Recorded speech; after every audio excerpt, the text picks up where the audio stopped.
Bonjour. Bonjour M. Soudan. Nous, l'association Le Grimoire, nous avons le grand plaisir d'accueillir cette année deux invités extraordinaires. Nous avons le célèbre Joe Dever, l'écrivain de Loup Solitaire, et sur lequel a été basé le jeu de rôle Loup Solitaire.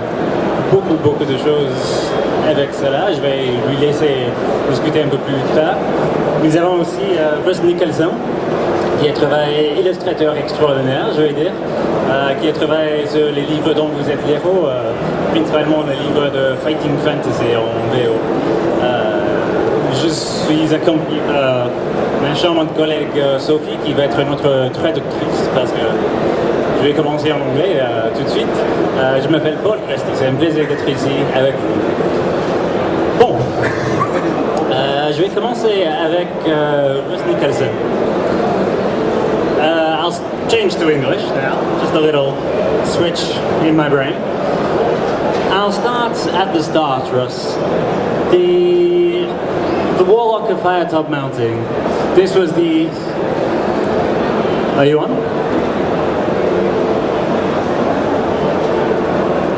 Technical problem. Am I on? Okay. The Warlock of Firetop Mountain.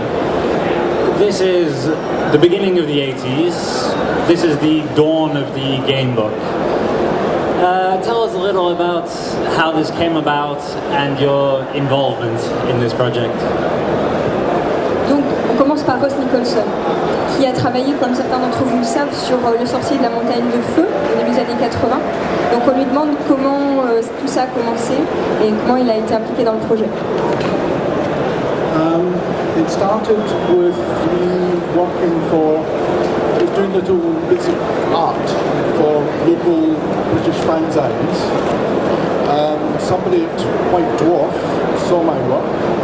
They contacted me and said, would you like to do some work for that and for a couple of games that were going at the same time.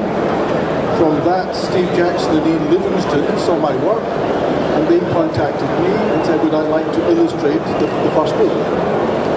Puffin agreed and I got the job. Donc, Russ il a fait des études d'art et il a travaillé pour des fanzines en particulier, un qui s'appelle White Dwarf, et donc peu à peu on lui a demandé de faire des illustrations pour des jeux, en particulier Livingstone, donc sur le projet du sorcier, et l'éditeur Puffin a accepté que ce soit Russ qui s'occupe des illustrations du premier livre. And the reaction to the Warlock of Firetop Mountain, what was the reaction to this? Oh, the reaction was very good. Quelle réaction donc à ce livre du sorcier de la montagne de feu? Très bien. Yes, the reaction was very good. The book went through 8 printings in 3 months and continued. It was still being reprinted when they started book 2. And it did the same.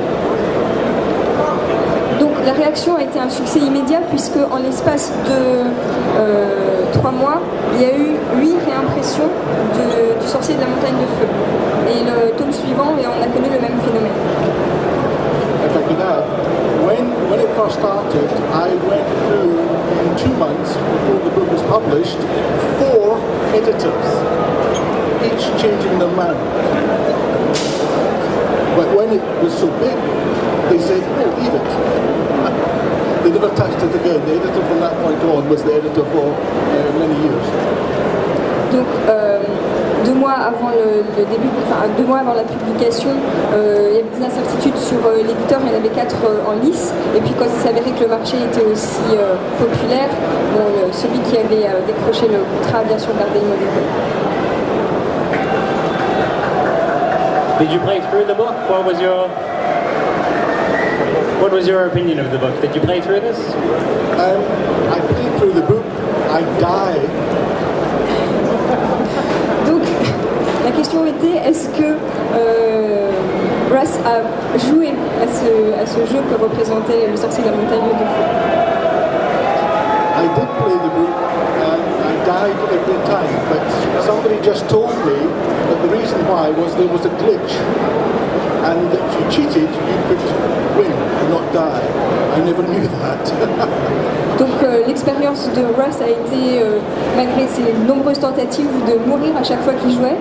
Et on lui a expliqué depuis qu'en trichant, il y avait moyen de continuer le jeu sans mourir tout le temps.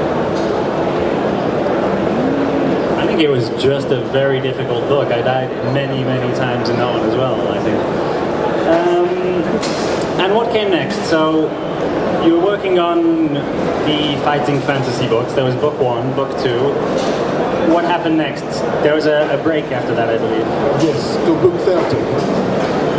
Donc après ce projet de livre dont vous êtes le héros, il y a eu une sorte de pause dans la carrière de Russ qui s'est consacrée à d'autres choses. Il va nous en dire plus.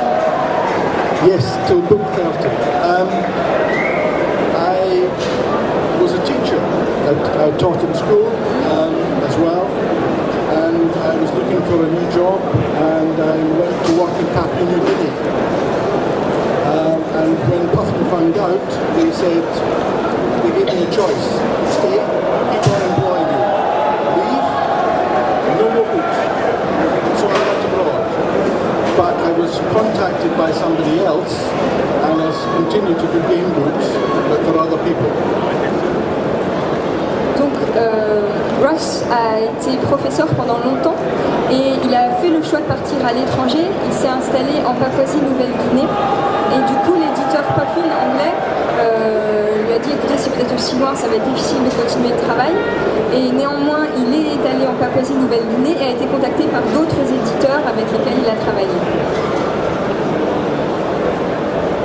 Okay, so moving forward, more recently,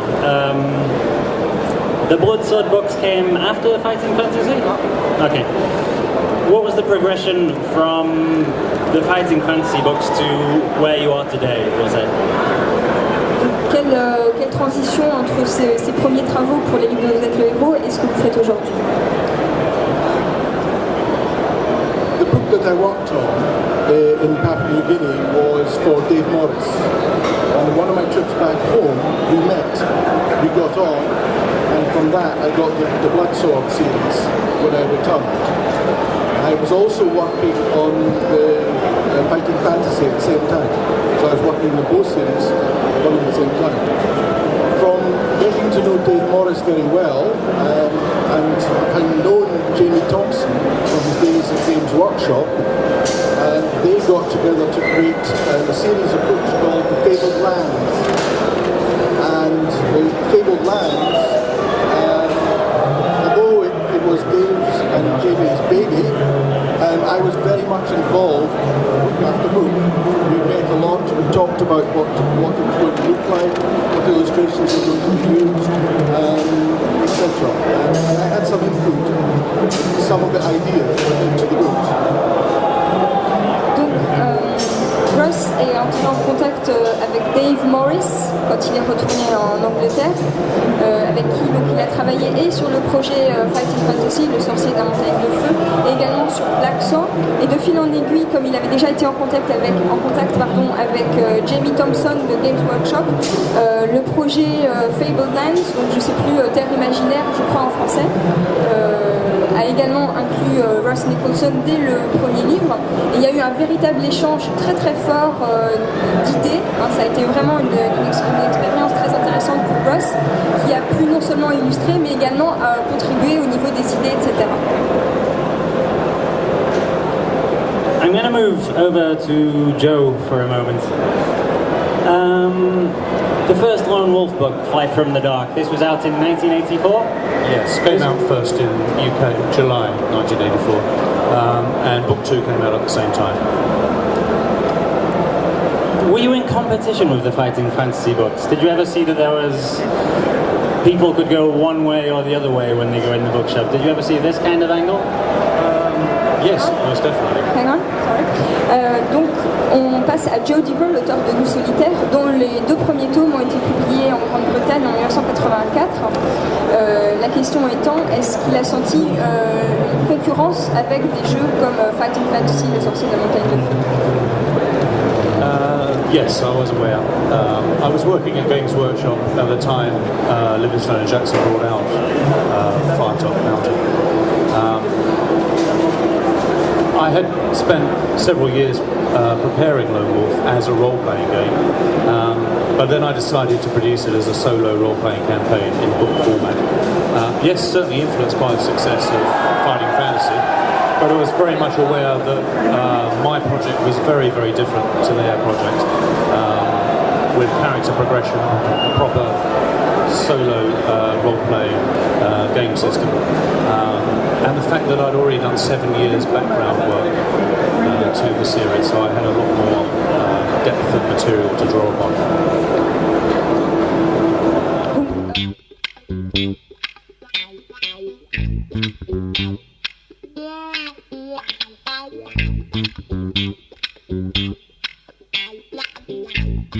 Yeah.